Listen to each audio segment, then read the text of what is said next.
मेरा बिरजू ऐसा नहीं करेगा। राधा चाची मुझे बचाओ। बिरजू, रूपा को छोड़ दे, मैं तुझे जान से मार डालूंगी। तू मुझे नहीं मार सकती, तू मेरी माँ है। मैं एक औरत हूँ। मैं तेरा बेटा हूँ। रूपा सारे गांव की बेटी है, वो मेरी लाज है। बिरजू, मैं बेटा दे सकती हूँ, लाज नहीं दे सकती। तुम मार सकती है तो मार, मैं भी अपनी कसम नहीं तोड़ूंगा।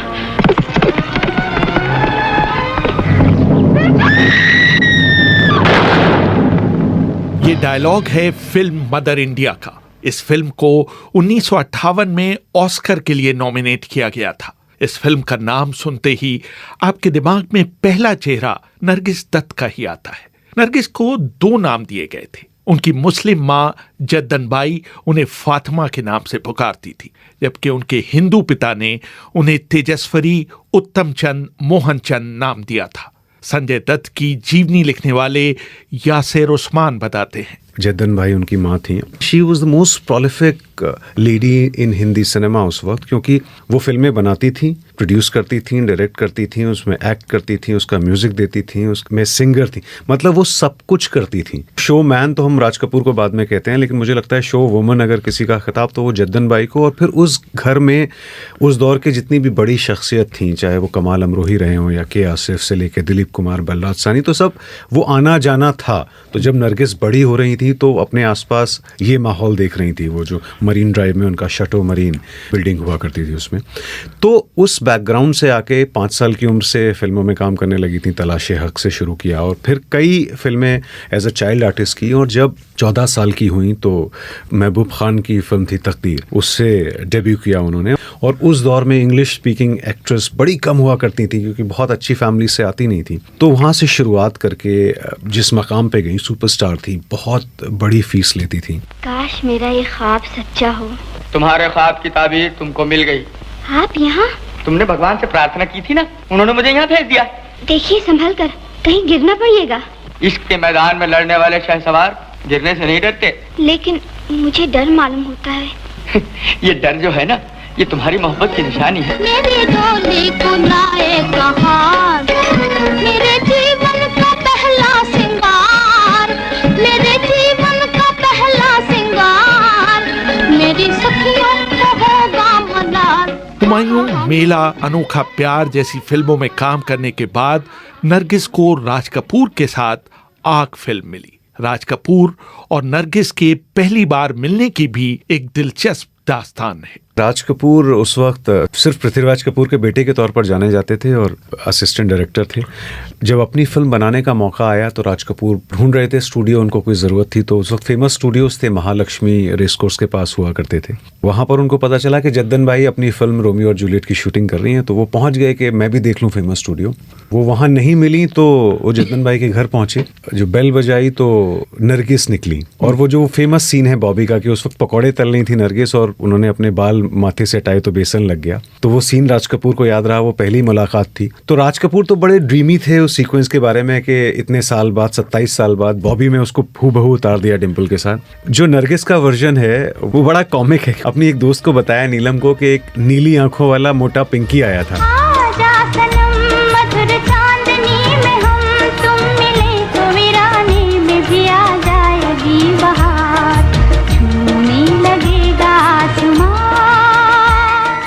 राज कपूर के साथ नरगिस की जोड़ी 10 सालों तक चली। उन्होंने आरके फिल्म्स की 6 और कुल 16 फिल्मों में साथ काम किया। नरगिस दत्त पर बहुचर्चित किताब डार्लिंग जी लिखने वाली किश्वर देसाई बताती हैं, 19 साल की उम्र में ये उनका पहला बॉयफ्रेंड था। उनकी मदर की अभी डेथ हुई थी हाल ही में, और वो अपनी मदर के बहुत करीब थी। शायद वो चाहती थी कोई उनका हमसफ़र हो या कोई उनके साथ कोई कॉन्फिडेंट हो जो उनकी बातें उनको समझ सके, क्योंकि घर में काफ़ी सख्ती से उनके जो भाई थे वो पेश होते थे और वो हर टाइम उनको कंट्रोल करना चाहते थे। राज कपूर एक बहुत टैलेंटेड एक्टर थे, जैसे नरगिस थी, और बहुत गुड लुकिंग। तो मैं समझती हूँ कि शायद उस ज़माने में इस तरह का इंसान, नीली नीली आंखें, बहुत खूबसूरत, और आपके सामने आता है, कहता है कि मैं आपका हमसफ़र बनना चाहता हूँ, शायद वो आगे पीछे कोई सोचने की कोई बात ही नहीं थी। हालांकि वो शादीशुदा तब भी थे। और उनके बच्चे भी थे। पर नरगिस ने एक तरह से एक छलांग ले ली इस दुनिया में कि मैं भी इनके साथ रहकर शायद वो प्यार मोहब्बत जो बहुत मिस कर रही थी उनको मिला। और आप उनकी फिल्में भी देखें जो उन्होंने एक दूसरे के साथ बनाए, ये साफ जाहिर होता है कि इनकी एक रिलेशनशिप है, जिस तरह से एक दूसरे को देखते हैं। ये बात उस हद तक भी पहुंच गई जब वो बाहर की फिल्में साइन करने से मना उन्होंने करना शुरू कर दिया कि मैं राज कपूर के साथ ही काम करूंगी। वो खुद कहते थे कि कृष्णा जी जो उनकी वाइफ हैं वो मदर हैं हमारे बच्चों की, पर जो नरगिस है वो मदर है हमारी फिल्मों की। दम भर जो उधर मुंह फेरे ओ चंदा, मैं उनसे प्यार कर लूंगी, बातें हजार कर लूंगी। लेकिन धीरे धीरे इस रिश्ते में दरार आने लगी क्योंकि राज कपूर शादीशुदा थे जबकि नरगिस पारिवारिक मूल्यों में यकीन करती थी। जब 10 साल बीतने लगते हैं तो आप समझते हो कि वो खुद, क्योंकि वो फैमिली लाइफ चाहती थी और वो देख रही थी कि उनकी कोशिश के बावजूद ये रिलेशनशिप कुछ और नहीं बनने वाला था, क्योंकि उस दौरान राज कपूर जी के और भी बच्चे हुए। तो वो समझने लग गई कि खुद भी उनकी रिलेशनशिप अपनी बीवी के साथ भी चल रही है और हमारे साथ भी चल रही है। तो it is possible that somewhere Nargis was a little heart broken और वो समझती थी कि अब मुझे अपना खुद ही कुछ करना पड़ेगा, और तब वो थोड़ा विद्रोह करने लग गई राज कपूर से। इस बीच नरगिस दत्त ने महबूब खां की फिल्म मदर इंडिया साइन की, जिसमें नए नए फिल्मों में आए सुनील दत्त को उनके बेटे की भूमिका मिली। शूटिंग के दौरान सेट पर आग लग गई और नरगिस को आग की लपटों ने घेर लिया। सुनील दत्त अपनी जान पर खेलकर नरगिस को आग से बचा कर लाए। एक सीन आता है, हेस्टैक्स हैं सब जगह पे क्योंकि गांव का सीन है, और उसमें वो मदर का रोल अदा कर रही हैं और उनका बेटा है बिरजू जो सुनील दत्त था, और आग लग जाती है। पर हवा इस तरह से चली उस दिन कि वो हेस्टैक की जो आग थी और बढ़ गई। किसी में हिम्मत नहीं थी कि उस आग में वो कूदे और उनको रेस्क्यू करें। सुनील दत्त आग में कूद जाते हैं और उनको रेस्क्यू करके उनको उठा के उधर से निकाल लेते हैं। अब ये एक बहुत ही बड़ी बात थी क्योंकि सुनील दत्त खुद बहुत अच्छे गुड लुकिंग नौजवान पर नए एक्टर थे। इतना बड़ा रिस्क लेना, फेस इज योर फॉर्च्यून कहते हैं, अपने बारे में नहीं सोचना और आग में कूद के और इनको रेस्क्यू करना, वो खुद भी जल गए थे। तो इसीलिए नरगिस ने पहली बार ये महसूस किया कि कोई इंसान मुझे अपने आप से ज्यादा वैल्यू कर रहा है। दुनिया में हम आए हैं तो जीना ही पड़ेगा, जीवन है अगर जहर तो पीना ही पड़ेगा। इस बीच नरगिस दत्त राज कपूर से अपने बचे खुचे रिश्तों को भी समाप्त कर रही थी। राज कपूर की हाइट छोटी थी, 5 फुट 7 इंच की हुआ करती थी, तो जब नरगिस उनके साथ जाती थी पार्टीज में या प्रीमियर्स में या एक्टिंग भी करती थी तो वो हील नहीं पहनती थी उनके बराबर दिखने के लिए। अचानक नरगिस ने हील पहनना शुरू कर दी तो राज कपूर कहते हैं कि एक दिन वो मुझसे मिलने आई तो हील पहनी हुई थी ऊंची ऊंची, तो मैं उसकी हील को 20 मिनट तक घूरता रहा। फिर मदर इंडिया की शूटिंग चल रही थी जब गुजरात में, तो वहां से उनका ड्राइवर आया, बोले बीबी जी ने सैंडल मंगवाए हैं और हारमोनियम मंगवाया है। तो राज कपूर कहते हैं कि तब मैं समझ गया कि उसकी जिंदगी में कोई ऊंचे कद का शख्स आ गया है, और सुनील दत्त 6 फुट के थे। 11 मार्च 1958 को नरगिस और सुनील दत्त की आर्य समाज रीति रिवाजों से शादी हो गई। शुरू में इस शादी को गुप्त रखा गया क्योंकि मदर इंडिया के निर्देशक महबूब खां का मानना था कि इससे उनकी फिल्म को प्रतिकूल प्रचार मिलेगा, क्योंकि इस फिल्म में वो दोनों मां और बेटे की भूमिका निभा रहे थे। जब इन दोनों की शादी हुई तो नरगिस अपने करियर के पीक पर थी, जबकि सुनील दत्त अपने आप को स्थापित करने की कोशिश कर रहे थे। शैटो मरीन में उनकी लाइफस्टाइल बहुत आलीशान लाइफस्टाइल थी, गाड़ियाँ थी, नौकर, ये वो। शादी के बाद क्योंकि ये स्ट्रगलिंग एक्टर था और वो चाहता था कि जहाँ मैं रहूँ वहीं मेरी बीवी रहेंगी सुनील दत्त, तो वहाँ टूटा फूटा फर्नीचर, उसकी नीस याद करती हैं कि जो कप था फिर सॉसर नहीं था जो प्लेटें थी सब टूटी फूटी, कोई पलंग पड़ा था वो भी टूटा हुआ, और 4 फ्लोर अप था, लिफ्ट नहीं थी। उनका एक बड़ा सा कोई कुत्ता था, उसको वॉक कराने के लिए 4 फ्लोर नीचे जाओ 4 फ्लोर अप जाओ, पर वो कभी घबराई नहीं और इतनी खुश ये एक रिमार्केबल बात है। जो भी उनको याद करते हैं उस ज़माने के, कहते हैं कि इतना पुश उन्होंने नरगिस को कभी नहीं दिया। प्यार हुआ इकरार हुआ है, प्यार से फिर क्यों डरता है दिल, कहता है दिल रास्ता मुश्किल, मालूम नहीं है कहाँ मंजिल। सुनील और नरगिस दत्त के 3 बच्चे पैदा हुए। नम्रता, प्रिया और संजय दत्त। अपने सबसे बड़े बेटे संजय दत्त के लिए नरगिस के मन में विशेष अनुराग था। संजय इकलौते बेटे थे और नरगिस के लिए सब कुछ थे। नरगिस ने अगर जिंदगी में शायद किसी से भी सबसे ज्यादा प्यार किया तो वो राज कपूर और सुनील दत्त नहीं है, संजय दत्त थे। जब उन्होंने देखा कि जो फिल्मी माहौल है उसमें वो खराब हो रहे हैं, 5-6 साल की उम्र में सिगरेट की शुरू कर दी है। इंदिरा गांधी के करीब थी नरगिस। इंदिरा गांधी से उन्होंने पूछा कि कहाँ क्या करना चाहिए उनको इस माहौल से अलग करने के लिए, तो इंदिरा जी ने उनको कहा कि तुम इसको बोर्डिंग स्कूल भेज दो। तो लॉरेंस स्कूल सनार फाइनल हुआ जहाँ पर उनको भेजा गया। वहाँ पर संजय गए तो ये था कि नरगिस और सुनील दत्त का बेटा है, तो आमतौर पे बोर्डिंग स्कूल में जब आप जाते हैं तो ये दिखाने के लिए कि हम हर किसी से बराबरी का सलूक करते हैं और बड़े स्टार का बेटा है, तो क्या हुआ, उनको ज़्यादा पनिशमेंट्स भी दिए गए। नरगिस के लाड ने संजय दत्त को बिगाड़ दिया और शुरू से ही उनका ध्यान उन चीजों की तरफ चला गया जिस तरफ उन्हें नहीं जाना चाहिए था। नम्रता और प्रिया दत्त अपनी किताब मिसेज एंड मिस्टर दत्त में लिखती हैं। एक बार जब डैड कश्मीर में शूटिंग कर रहे थे, मेरी माँ नरगिस और संजय उनसे मिलने वहाँ गए। माँ का ध्यान अपनी तरफ आकृष्ट करने के लिए संजय जिद करने लगे कि वो सिगरेट पीना चाहते हैं।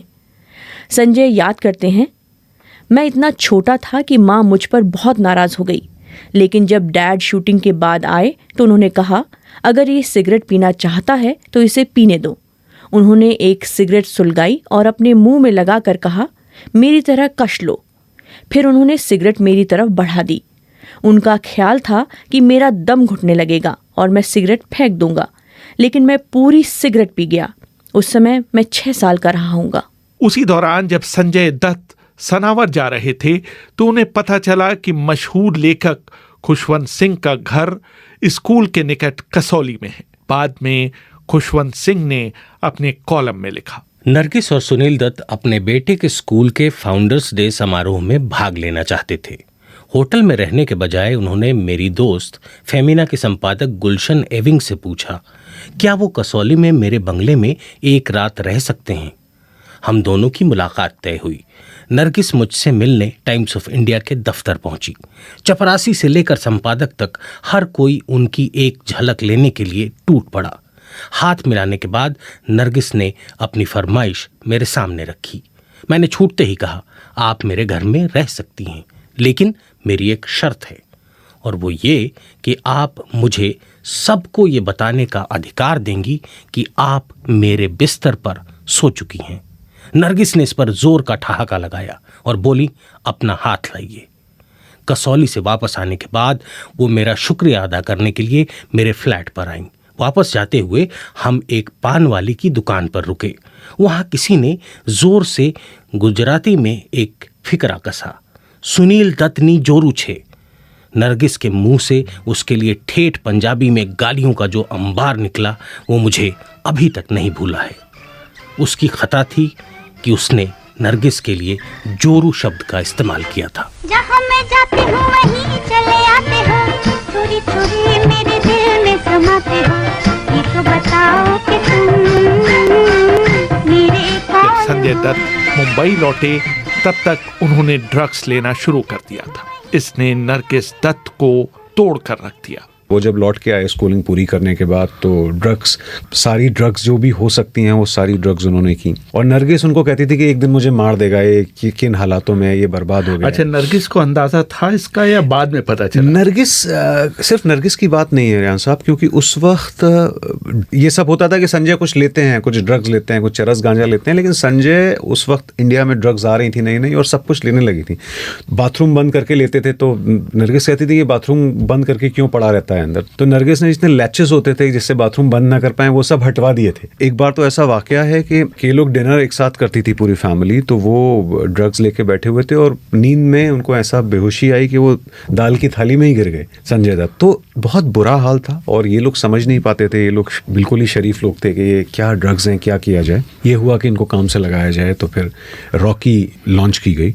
रॉकी बस थोड़ी सी शूट हुई थी जब ये पता चला कि नरगिस को कैंसर है। उनको इलाज के लिए अमेरिका के स्लोन कैटरिंग अस्पताल ले जाया गया। उनके पति सुनील दत्त साय की तरह उनके साथ थे। जिस तरह से सुनील दत्त जी ने उनकी सेवा की उस टाइम जब वो इतनी बीमार थी कि बच्चे खुद उनको पहचान नहीं पा रहे थे, तो और उनको फिर रश किया गया स्लोन कैटरिंग अमेरिका में। अब आप देख लीजिए कि सुनील दत्त उनकी हालत किस तरह की होगी। 3 बच्चे हैं, वो इंडिया में है। उन्होंने अभी अभी संजय का करियर भी लॉन्च किया था उनकी पहली फिल्म रॉकी में। उसको भी छोड़ छाड़ के उनको अपनी बीवी के साथ उधर जाना पड़ा और एक पल के लिए उन्होंने उनका हाथ नहीं छोड़ा, उनका कमरा नहीं छोड़ा। बच्चे खुद याद करते हैं वो तो खाते भी नहीं थे, मतलब कभी कुछ मिल गया तो खा लिया, नहीं तो सारे टाइम नरगिस के पास। और सुनील दत्त परिक्रमा लेते थे पूरी स्लोन कैटरिंग का और प्रेयर्स करते थे सारे टाइम के, हे भगवान इनको कहीं ना किसी तरीके से इनकी हालत ठीक कर दो। पर वो बीमारी बस बढ़ती ही गई। पूरी जो एक खूबसूरत चुलबुली बहुत ही प्यारी औरत थी, उनको तो सारा उनका जिस्म काला हो गया, बाल झड़ गए, बेड सोर्स हो गए। इतना बीमार होने पर भी उनके बेटे संजय दत्त लगातार उनके जहन में थे। वहां से उन्होंने संजय के लिए एक संदेश टेप करके भेजा। More than anything, Sanjeev, keep your humility, keep your character, never show off, always be humble and always respect the elders. That is the thing that is going to take you far and that is going to give you strength in your work. जब नरगिस की हालत थोड़ी सुधरी तो उन्हें वापस भारत लाया गया, लेकिन कुछ दिनों बाद उनकी तबीयत फिर खराब हो गई। उस वक्त बताते हैं कि चूंकि दत्त फैमिली और नरगिस की फैमिली की वो परंपरा भी थी कि गुरुद्वारे भी जा रहे हैं, चर्च भी, मस्जिद भी, मंदिर भी, तो वो सिर्फ दुआओं का सिलसिला जारी रहा 3 महीने बाद। और ये कमाल हो गया, ये मिरेकल था कि 3 महीने बाद वो कोमा से वापस आ गई। लेकिन जब तक वो वापस आई, कीमो का असर था, कुछ कैंसर का बाइल डक्ट में उनके प्रॉब्लम थी, तो वो एक तो बहुत उनका कॉम्प्लेक्शन वो बिल्कुल डार्क हो गई थी, उनके बाल उड़ गए थे। तो जब वो हॉस्पिटल से अपने अपार्टमेंट में शिफ्ट हुए जो न्यूयॉर्क में लिया हुआ था, तो सारे शीशे छुपा दिए थे।